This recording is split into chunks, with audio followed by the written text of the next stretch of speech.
And there can be no better person to help us understand, to give us the insights and understanding from those of Nelson Mandela than our next speaker. He's been an anti-apartheid activist. He's been a trade union leader. He's been a businessman. He's seen it and done it all. And now he is His Excellency, the President of the Republic of South Africa. Please join me in welcoming President Cyril Ramaphosa.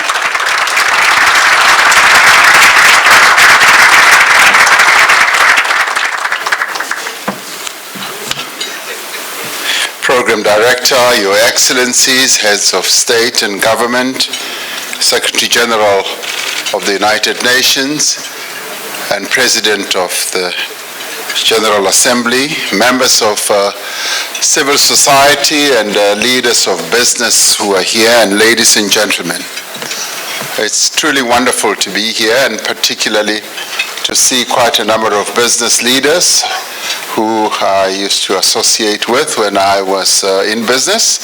But it's also wonderful to see a member of the Mandela family, a young Mandela here who I'm seeing for the very first time wearing a tie. I've never seen him wear a tie, so he's following in his grandfather's footsteps. Thank you very much for inviting me to be part of this luncheon to speak on the margins of the Nelson Mandela Peace Summit. And once again, I'd like to thank the President of the General Assembly for organizing this Peace Summit, which is proceeding very successfully as a number of leaders from all parts of the world talk about not only Nelson Mandela, but what he meant to the world, to humanity, and to the promotion of peace generally. And we appreciate the vision of members of the Global Compact who have taken it upon themselves to consider their own role, the role of the private sector that it can play in building and investing in peace. For there is an important role that the private sector can play in promoting peace around the world. This debate of promoting peace and sustainability is taking place in the context of the century of the birth of our founding father of our democracy, Nelson Mandela, who in many ways dedicated his life to the achievement of peace, reconciliation, and justice. Despite progress in many areas, peace continues to elude many countries, as many of us will know. War and conflict continue to take the lives, but also ruin the lives of many people around the world, but it also continues to destroy economies and impoverish countries and many people around the world. We know the limits of peacemaking operations alone are not able to ensure that there is peace.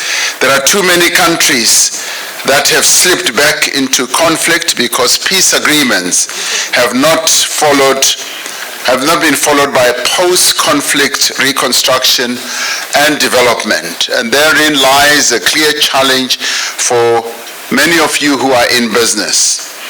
Far too often, conflict could have been avoided by multilateral interventions and effective engagement between parties before a crisis escalates into war or violence. It was for this reason that the UN decided to establish the Peace-Building Commission to take up the responsibility of coordinating efforts towards building and investing in peace. And the operative word is investing in peace, because it is in this regard that the corporate sector also has an important role to play. The Peace-Building Commission's efforts can only succeed with the support of political leadership and their partners, like those in the private sector. Peace, stability, and the rule of law are critical for economies to thrive, but also more critical for businesses to achieve sustainable returns for their shareholders. The private sector, therefore, has a direct interest in the preservation of the restoration of peace where peace does not exist. Many of today's conflicts, particularly in our continent in Africa, arise from developmental challenges. As countries emerge from conflict, they face the challenge of rebuilding the state and ordinary people rebuilding their own lives, which includes building infrastructure, establishing resilient public institutions, and restoring the economy back to life. This is where the private sector can play a critical role, working in partnership with civil society as well as political leadership.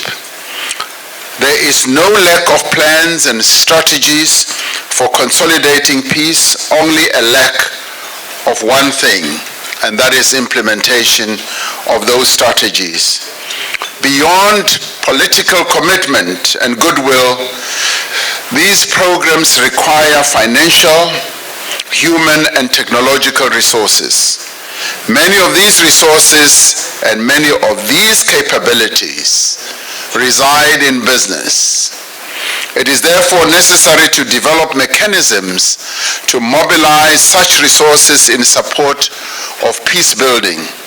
More broadly, it is important to jointly promote post-conflict development so that companies have the confidence to be able to invest in countries that are emerging from war. Investment is necessary to promote economic progress and stability, while stability is an important condition for investment. To ensure that this becomes a virtuous circle rather than a vicious circle requires a social compact which clearly delineates respective responsibilities and expectations for all partners. This requires the involvement of political leaders.